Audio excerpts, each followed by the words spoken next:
आदरणीय प्रभारी रंधावा साहब, हमारे नेता प्रतिपक्ष टीकाराम जूली साहब, हमारे बहुत ही वरिष्ठ आदरणीय नेता हरेंद्र मिर्जा साहब, हमारे दोनों नौजवान विधायक रामनिवास गावड़िया जी, मुकेश बाकर जी, हमारे महेंद्र चौधरी साहब, मनोज मेघवाल जी, जिलाध्यक्ष जी और तमाम नेता जितने भी बैठे हैं, प्रभारी प्रदेश कांग्रेस कमेटी के हमारे गजेंद्र सांखला जी, चेतन डूडी जी, तमाम लोग जितने भी पधारे उनको सबको साथ लेते हुए सबसे पहले तो मैं आप सबका इस कार्यक्रम में पधारने पे स्वागत करता हूं, अभिनंदन करता हूं। आपने मौका दिया मुझे अपनी बात रखने का, इसके लिए भी आपका बहुत बहुत आभार। ये जो कार्यक्रम है, हमारे नेता राहुल गांधी जी जो भारत जोड़ो न्याय यात्रा निकाल रहे हैं, उसी के क्रम में हम प्रदेश में उन्हीं 5 मुद्दों को लेकर के, जिसमें युवा, महिला, रोजगार, भागीदारी, ये जो 5 मुद्दे हैं उन्हीं को लेकर के हम प्रत्येक लोकसभा क्षेत्र में जा रहे हैं। हमने 1 तारीख से इसको बीकानेर से शुरू किया था। बीकानेर के बाद में हमने बाड़मेर लोकसभा क्षेत्र लिया, बाड़मेर के बाद में हमने यहाँ आपके यहाँ लिया है, इसके बाद में हम चूरू, झुंझुनू, सीकर और जयपुर ग्रामीण। इन सभी कार्यक्रमों में जो उत्साह कार्यकर्ताओं का जो बढ़ चढ़ के बोल रहा है और जिस प्रकार से राजस्थान में एक माहौल वापस बदला है, लोगों को ये महसूस हो रहा है कि भाई ये क्या हो गया। हमने किनको वोट दे दिए? हमने तो कांग्रेस की सरकार बनाने के लिए वोट दिए थे, लेकिन कांग्रेस की सरकार नहीं बनी, क्योंकि कांग्रेस की सरकार ने जो योजनाएं 5 साल में चलाई थी वो बहुत अच्छी योजनाएं थी, चाहे वो स्वास्थ्य के क्षेत्र में हो, चाहे सोशल सिक्योरिटी के क्षेत्र में हो, चाहे एजुकेशन के क्षेत्र में हो, चाहे किसानों के लिए ऋण माफी की बात हो, सब चीजें अच्छी की थी, लेकिन किन्हीं कारणों से हम लोग नहीं आ पाए।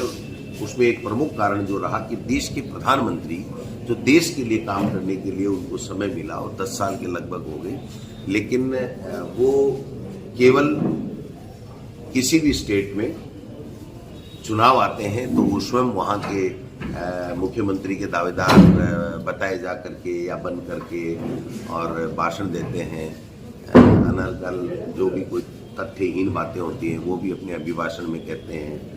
और जो तानाशाही का जो रवैया चल रहा है आज की तारीख में देश में, संवैधानिक संस्थाओं की मर्यादा को तार-तार किया जा रहा है, उनका दुरुपयोग किया जा रहा है, तो ऐसे में राहुल गांधी जी के जो मुद्दे हैं वो प्रासंगिक हो रहे हैं और लोग ये कह रहे हैं कि हम राजस्थान में जो लोकसभा चुनाव आने वाले हैं उसमें हम कांग्रेस को भारी बहुमत देकर के यहाँ से लोकसभा, क्योंकि देखिए जो 10 मुद्दे लगभग मोदी जी ने 2014 में बताए थे, महंगाई कम करने की बात की थी, रोजगार की बात की थी, किसान की आमदनी दोगुनी करने की बात की थी, विदेश नीति ठीक करने की बात की थी, अपनी आर्थिक नीति ठीक करने की बात की थी। आज भूटान के बराबर हमारे रुपए की कीमत हो गई है और हम पाकिस्तान और श्रीलंका की तरफ जा रहे हैं, जबकि जो हमारे देश के शहीदों ने, महापुरुषों ने,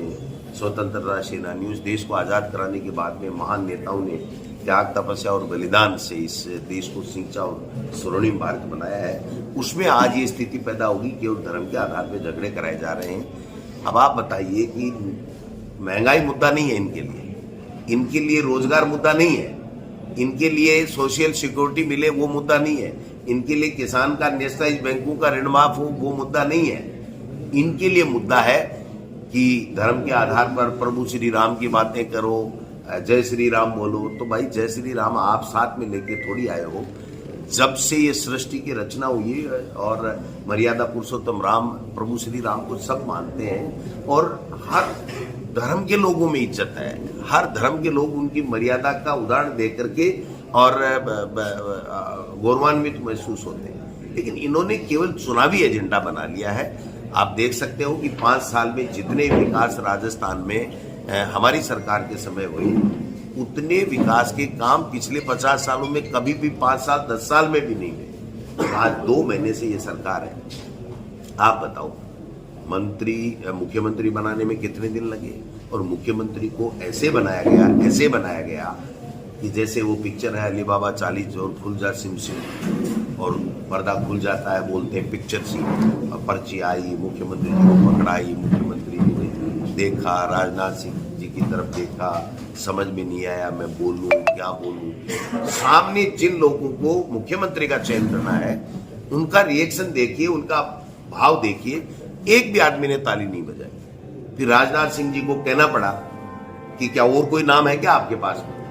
तो आप समझिए, फिर भी चलिए, उनकी मर्जी है, जिसको बनाए। फिर मंत्री बनाने में 20 दिन, मंत्रियों के विभाग बांटने में 20 दिन, उनके ऐसे अभी भी नहीं लगे हैं। 100 दिन की कार्य योजना बनाने में 50 दिन तो हो गए, 100 दिन की कार्य योजना 7 दिन में 3 दिन चौथे दिन मिलती है। एक कैबिनेट की मीटिंग हुई है, उसमें मोदी जी को धन्यवाद, इसके अलावा कोई एजेंडा नहीं है, इनका कोई विजन नहीं है। महामहिम राज्यपाल से जो बातें कहलवाई हैं वो सारी की सारी बातें जो हमारे 5 साल के अभिभाषण में जो अच्छी बताई गई, उनको सबको बुरा बता दिया गया, और एक जो देश के इतिहास में किसी स्टेट में नहीं हुआ होगा वो इन्होंने करके दिखा दिया कि महामहिम राज्यपाल अपने अभिभाषण में स्वयं लिख रहे हैं कि दिनांक इतने को राज्यपाल के अभिभाषण में गलत बात लिखी गई है। 100 दिन की कार्य योजना बनाने में 50 दिन तो हो गए, 100 दिन की कार्य योजना 7 दिन में 3 दिन चौथे दिन मिलती है। एक कैबिनेट की मीटिंग हुई है, उसमें मोदी जी को धन्यवाद, इसके अलावा कोई एजेंडा नहीं है, इनका कोई विजन नहीं है। महामहिम राज्यपाल से जो बातें कहलवाई हैं वो सारी की सारी बातें जो हमारे 5 साल के अभिभाषण में जो अच्छी बताई गई, उनको सबको बुरा बता दिया गया, और एक जो देश के इतिहास में किसी स्टेट में नहीं हुआ होगा वो इन्होंने करके दिखा दिया कि महामहिम राज्यपाल अपने अभिभाषण में स्वयं लिख रहे हैं कि दिनांक इतने को राज्यपाल के अभिभाषण में गलत बात लिखी गई है। ये कोई बीजेपी का थोड़ी होता है, राज्यपाल संवैधानिक पोस्ट होती है, हर संवैधानिक पोस्ट की गरिमा गिराने का काम कर रहे हैं। कल मैं पढ़ रहा था किसी अखबार में, चैनल में, कि मार्गरेट अलवा जी बहुत वरिष्ठ नेता है, हमारे यहाँ राजस्थान में भी राज्यपाल रही, वो कह रही ये तो बीजेपी के दफ्तर बन गए, राज्यपाल भवन तो बीजेपी के दफ्तर बन गए, तो संवैधानिक संस्थाएं रह कहां गई? आज ईडी, इनकम टैक्स, आप बताइए 6590 के लगभग मुकदमे ईडी में दर्ज है, उसमें से 70% जो ये एनडीए अलायंस है उनके अंदर जो नेता है उनके खिलाफ है, उनके एक के नोटिस नहीं जा रहा।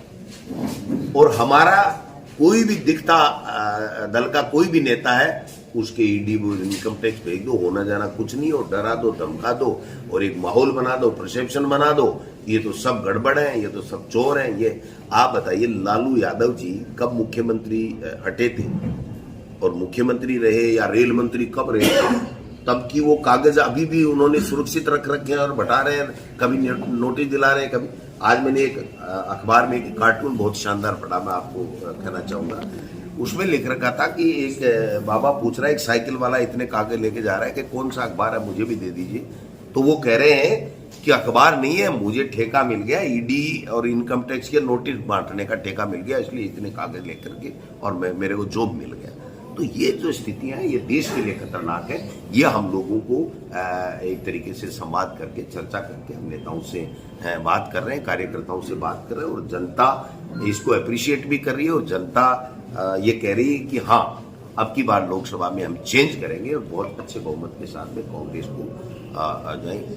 आदरणीय टीकाराम जूली साहब ने जिस प्रकार से विधानसभा में नेता प्रतिपक्ष ने धोने का काम किया है सत्ता पक्ष को, इनके पास एक जवाब नहीं था। इनके 1 घंटे 5 मिनट के भाषण में वो एक बार नहीं टोक सके। इससे बड़ी क्या शर्म की बात होगी उनके लिए। और मुख्यमंत्री जी 2 घंटे 12 मिनट तक बोले, क्या बोले किसी के समझ में ही नहीं आया। चौपड़ पे भाषण दे रहे हैं, मोदी जी ये कर रहे हैं, मोदी जी ये कर रहे हैं। आप क्या कर रहे हो महाराज, आपको मुख्यमंत्री बनाया है तो आपका अपना विजन बताओ।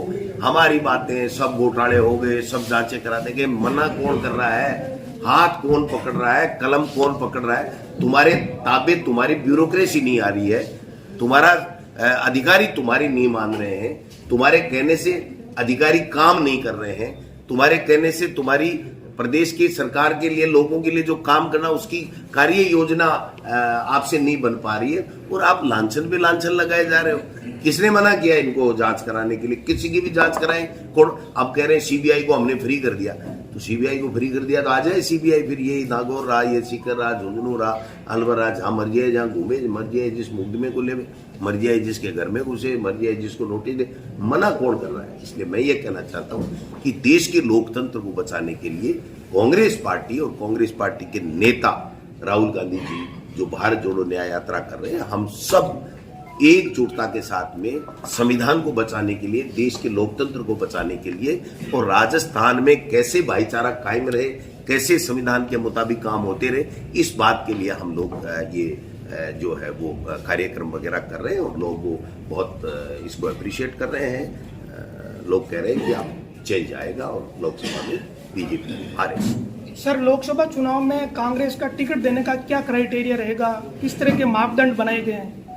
हमारी पार्टी आइडियोलॉजी में विश्वास करे, जनता के बीच में रहने वाला हो, जनता उसको चाहती हो, और जीतने वाला हो, और जीत करके निडरता के साथ में इनके खिलाफ आवाज उठाने वाला हो।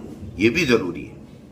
अगर हम में से कोई जीत गया और जीत करके दुबक के बैठ गया तो ऐसे आदमी को टिकट देने की जरूरत नहीं। हम उस पर विचार करेंगे कि वास्तव में इनके खिलाफ बोलना, अगर देश की आजादी के समय अंग्रेजों के खिलाफ इस तरीके से चुप रह जाते तो आप बताइए क्या देश आजाद हो जाता? तो इसलिए इनके निडरता के साथ में इनके सामने बोलने वाला हो, हमारी आइडियोलॉजी का हो, जनता का चहेता हो, जनता के बीच में रह करके उनके सुख दुख में भागीदार बनने वाला हो, उस व्यक्ति को हम टिकट दें। एक सवाल कांग्रेस के कार्यकर्ताओं के जहन में भी है कि क्या जो विधायक जीते हुए हैं या जो चुनाव विधानसभा का हार गए थे वो भी दावेदारी पेश कर सकते, क्या उन्हें भी टिकट मिलेगी क्या? देखिए, दावेदारी तो कोई भी कर सकता है और दावेदारी की आवश्यकता नहीं है। पार्टी खुद देख रही है कि कौन व्यक्ति जनता के बीच में रह करके लोकसभा में, पूरे लोकसभा क्षेत्र में अपना प्रभाव रखता है, और कौन कांग्रेस को एकजुट रखते हुए, साथ लेते हुए जीत सकता है, उसके बारे में हम लोग विचार कर रहे हैं। एक सर, जो आपने इंडिया बनाई है उसके कुछ दल अलग चुनाव लड़ने की बात कर रहे हैं, कुछ छोड़ के वापस भाजपा में चले गए, तो क्या बात नहीं कर रहे हैं, उनसे बात करवाई जा रही है, उनको डराया जा रहा है, उनको धमकाया जा रहा है। अब जो साथ रहेगा, राहुल गांधी तो अकेला चल रहा है और पूरा देश जुड़ गया, तो कौन रहेगा कौन नहीं रहेगा ये विषय नहीं है। ये विषय ये है कि जो समान विचारधारा के लोग हैं, जो इस तानाशाही सरकार को उखाड़ना चाहते हैं, आज लोकतंत्र जो खतरे में है उससे जो निजात देश को दिलाना चाहते हैं, लोकतंत्र को वापस मजबूत करना चाहते हैं, वो सारे के सारे दल हमारे इंडिया अलायंस में रहें और हम लोग एकजुटता के साथ में चुनाव लड़ेंगे और हम जीतेंगे। सर, नागौर वो जिला रहा है जहाँ पिछली बार बीजेपी को भी गठबंधन करना पड़ा, तो इस बार कांग्रेस भी कोई ऐसा विचार कर रही है या कांग्रेस अपने स्तर पर ही चुनाव लड़ेगी? किससे करें गठबंधन, आप बताओ। आपके कार्यकर्ता ने अभी आपके आने से पहले एक बात कही है। एक सर, जो आपने इंडिया बनाई है उसके कुछ दल अलग चुनाव लड़ने की बात कर रहे हैं, कुछ छोड़ के वापस भाजपा में चले गए, तो क्या बात नहीं कर रहे हैं, उनसे बात करवाई जा रही है, उनको डराया जा रहा है, उनको धमकाया जा रहा है। अब जो साथ रहेगा, राहुल गांधी तो अकेला चल रहा है और पूरा देश जुड़ गया, तो कौन रहेगा कौन नहीं रहेगा ये विषय नहीं है। ये विषय ये है कि जो समान विचारधारा के लोग हैं, जो इस तानाशाही सरकार को उखाड़ना चाहते हैं, आज लोकतंत्र जो खतरे में है उससे जो निजात देश को दिलाना चाहते हैं, लोकतंत्र को वापस मजबूत करना चाहते हैं, वो सारे के सारे दल हमारे इंडिया अलायंस में रहें और हम लोग एकजुटता के साथ में चुनाव लड़ेंगे और हम जीतेंगे। सर, नागौर वो जिला रहा है जहाँ पिछली बार बीजेपी को भी गठबंधन करना पड़ा, तो इस बार कांग्रेस भी कोई ऐसा विचार कर रही है या कांग्रेस अपने स्तर पर ही चुनाव लड़ेगी? किससे करें गठबंधन, आप बताओ। आपके कार्यकर्ता ने अभी आपके आने से पहले एक बात कही है, आपकी पदाधिकारी ने अभी मंच से कहा है कि भाई जिस पार्टी से पिछली बार भाजपा ने गठबंधन किया उससे कांग्रेस इस बार गठबंधन करे। उनका कार्यकर्ता कह रहा है तो उसका प्रवक्ता मैं नहीं हूँ, मैं प्रदेश नहीं। हमारा सवाल मैं आपका जो सवाल है मैं समझ गया, उसका जवाब मैं अच्छी तरीके से दूंगा। पहली बात, अलायंस कौन किससे करेगा, ये 5 आदमियों की कमेटी हमारी पार्टी ने, आलाकमान ने बना रखी है, वो फैसला करेंगे। हम प्रदेश लेवल पे हमसे कोई राय पूछेंगे तो हम हमारी 3 4 5 जो भी नेता है सब लोग राय देंगे, एक बात। दूसरी बात, जो इंडिया अलायंस में लोग हैं उन्हीं से तो करेंगे, हम बीजेपी वालों से या कोई दूसरे से कैसे करेंगे? जब इंडिया अलायंस में कोई व्यक्ति होगा, वो कहेगा मैं इंडिया अलायंस में रहना चाहता हूं, उसके बाद में ही तो पार्टी हाईकमान जो कमेटी बनी हुई है वो विचार करेगी। तो काल्पनिक सवाल का जवाब नहीं होता है। सर पीछे आपने देखा होगा कि जो पिछला लोकसभा चुनाव हुआ था 2500 सीटें मतलब भाजपा ने जीत ली, तो कांग्रेस ऐसा क्या कर रही है कि मतलब इस बार सीटें निकाल लें? आपकी मदद मांग रही है ना, तो आप पत्रकार भी मदद करो, आम वोटर भी हो, आप सब मदद करो, प्रजातंत्र को बचाओ, संवैधानिक संस्थाओं का दुरुपयोग कर रहे हैं। आप खुद देख रहे हो किस तरीके से क्या हो रहा है, ये आप बताइए। आप खुद आंकलन कर लीजिए और उसके बाद में मुझे बता दीजिए कि क्या है। तो ये जो तमाशा चल रहा है इस देश में, इस तमाशे को लोग भलीभांति जान रहे हैं। और जो खतरा चुनाव नहीं होंगे ये भी खतरा मंडरा रहा है, ये भी चर्चाएं चल पड़ी हैं। आप बताइए, देश में ऐसा कानून, दुनिया में ऐसा कानून बता दीजिए कि कानून बन गया, राष्ट्रपति के साइन हो गए कि आज दिनांक से लागू हो गया और वो कानून लागू ही नहीं हुआ। ऐसा कोई है? वो है महिला आरक्षण बिल इनका, जिसका अता पता नहीं कितने तारीख को ये प्रभावशाली होगा। हम जनगणना कराएंगे, फिर हम परिसीमन कराएंगे, फिर हम महिला आरक्षण की सीटों का फैसला करेंगे, फिर ये करेंगे। ये कुछ भी नहीं करेंगे।